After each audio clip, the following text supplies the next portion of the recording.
आपको ये पता है जो हमें पैसे दे रहे हैं, जो हमें कर्जा दे रहे हैं, जो हमें भीख दे रहे हैं, यस क्लियर है। हमारे तो आलू और प्याज जो हैं वो भी हिंदू और मुस्लिम हैं। स्कूल यूनिवर्सिटी की जो जिसे मैं तालीम समझते हैं, ये फन के अड्डे हैं। हम अल्लाह के हुक्म से ना दीन के हैं ना दुनिया के हैं, और हम अपना एक साइड पे लगे यार हुए हैं। लोग सही कहते हैं कि जिस किसी को शिक्षा का हथियार लग गया ना, तो उसे तरक्की करने से दुनिया की कोई भी ताकत नहीं रोक सकती। लेकिन बात ये भी सच है कि जिस प्राणी को कटोरे की आदत लग जाए, उसे दुनिया की कोई ताकत सुधार भी नहीं सकती। जैसे ये पॉर्की। क्यों पॉर्कियों? ये सही बात है।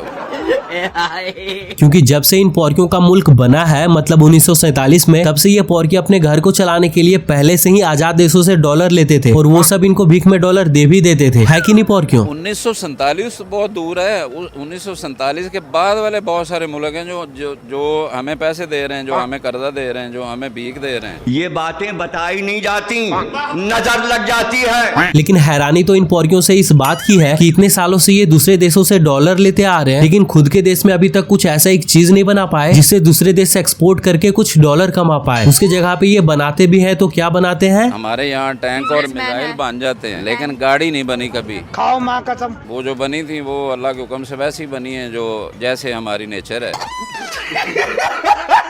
अच्छा पॉर्कियों, क्या तुम्हें पता है कि एक देश अभी इस टाइम पे किस वजह से दुनिया पे अपना दबदबा कायम करती है? अब दुनिया में जो है जो रूल कर रहा है वो कर रहा है मईशत के ऊपर, इकोनॉमी के ऊपर। और तुम लोग किस चीज पे रूल कर रहे हो? तो हम अल्लाह के हुक्म से ना दीन के हैं ना दुनिया के हैं, और हम अपना एक साइड पे लगे हुए हैं। ये देना। और यही साइड बिजनेस के हालात से इन पॉर्कियों का दिमाग ऐसे घुमा है कि कभी ये पॉर्की पूरी दुनिया को कहते हैं जो है वो बहुत अच्छा मुल्क है। वैसे इन पॉर्कियों का कहना भी ठीक है, क्योंकि कोई भी देश के लोग अपने देश को बुरा क्यों कहना चाहेंगे, और कहना भी नहीं चाहिए। है कि नहीं? यस क्लियर है। तो पॉर्कियों, जरा ये भी क्लियर करोगे कि तुम्हारे देश के लोग ज्यादातर बाहर क्यों गए हैं, या फिर क्यों बाहर जाना चाहते हैं? वो भी इसलिए बाहर गए कि इधर हालात जो है ना वो ठीक नहीं है, इसलिए गए। और ऐसे सोच वाले प्राणी सिर्फ यही नहीं रुकते, सब जानते हुए भी ये गली गली बोलते फिरते हैं पाकिस्तान एक जमहूरी मुल्क है। लेकिन हैरानी तो तब होती है जब ये पॉर्की अपने किसी एक बात पे ज्यादा देर तक टिक नहीं सकते। और ऐसा होता इसलिए है क्योंकि जब इन पॉर्कियों में जज्बे का घोल ज्यादा होता है तो ये कहते हैं पाकिस्तान एक जमहूरी मुल्क है, और लेकिन जैसे ही घोल का असर कम होता है, जो इस्लामी जमहूरिया पाकिस्तान है ना, नाम तो इसका यही है, लेकिन जमहूरियत नाम की कोई चीज नजर नहीं आ रही। वैसे तुम्हें जमहूरियत नजर तो तब आएगी ना जब लोगों को देखने का नजरिया तुम्हारा सही होगा। लेकिन लोग तुम्हें हर चीज में कुछ ना कुछ जज्बा ही नजर आता है कि नहीं? हमारे तो आलू और प्याज जो हैं वो भी हिंदू और मुस्लिम हैं। आपको ये पता है?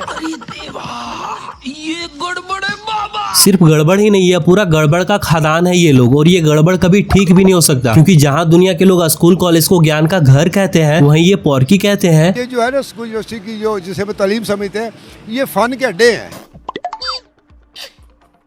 लेकिन जाहिल जज्बे का घोल पी के भीख मांगना, ये तुम्हारे जैसे सोच वाले लोगों के लिए बिजनेस का एक हथकंडे है। यस क्लियर है।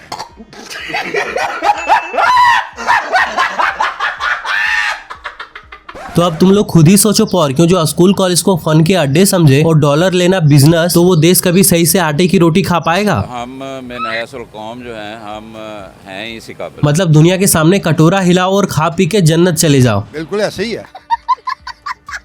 तभी अब सारे देश तुम्हें डॉलर देने से मना तो कर ही रही है, लेकिन साथ में अपने देश घुसने पर भी बैन लगा रही है ना। उसकी वजह क्या है? हमारे हुक्मरान ठीक नहीं। अरे पॉर्कियों, तो उसे चुनते भी तो तुम लोग ही हो ना, भले ही चाहे बिरयानी के बदले चुनो या फिर जज्बे के घोल के असर से। जिस तरह के हम हैं उसी तरह के हुक्मरान और उसी तरह के सारे हमारे ऊपर हैं। तो तुम्हें तो खुश होना चाहिए ना पॉर्कियों, कि जैसा तुम लोगों का नेचर है, तुम लोग वैसा ही अपना नेता पाए हो। अरे पॉर्कियों, साफ साफ बताओ, कहना क्या चाहते हो? इस मुल्क में बेचारी अवाम है, ये कीड़े मकोड़ों की तरह पीस रही है। पीस रहे हो या फिर सीधा गायब हो जा रहे हो? खिलाफ मतलब के बात कर रहा है हुकूमत के खिलाफ, वो बंदा कहाँ जा रहा है किसी को कोई पता नहीं तो है। सब एक साथ मिलके आवाज उठाओ पॉर्कियों, नहीं तो तुम लोग ऐसे ही उठते रहोगे। अब ये ना हो कि मैनू चौक के लाया जाना। अच्छा बात नहीं है। और यही कारण है कि अब ये पॉर्की हमेशा जज्बे के घोल के असर में ही रहना चाहते हैं, लेकिन एक बेहतर लाइफ कभी नहीं चाहते। है कि नहीं पॉर्कियों? अब बेहतरी सारे चाहते हैं, लेकिन डर चुके हैं अंदर से सारे, कोई अब बोलने के लिए तैयार नहीं है। क्या बात है पॉर्कियों, पहले तो तुम लोग फुल जोश में बोलते थे। मुसलमान डरते नहीं है क्योंकि अब हम लड़ गए, मर गए तो शहीद है। तो अब वो जोश कहाँ गया? इनका इन्हीं वजह से बेहुदा और जाहिलाना हरकतों की वजह से मुल्क जो है वो इस कंडीशन पे पहुंच चुका है कि ना ही कोई गारंटी दे रहा है और ना ही ठीक करने का सर्विस। है कि नहीं? यस क्लियर है।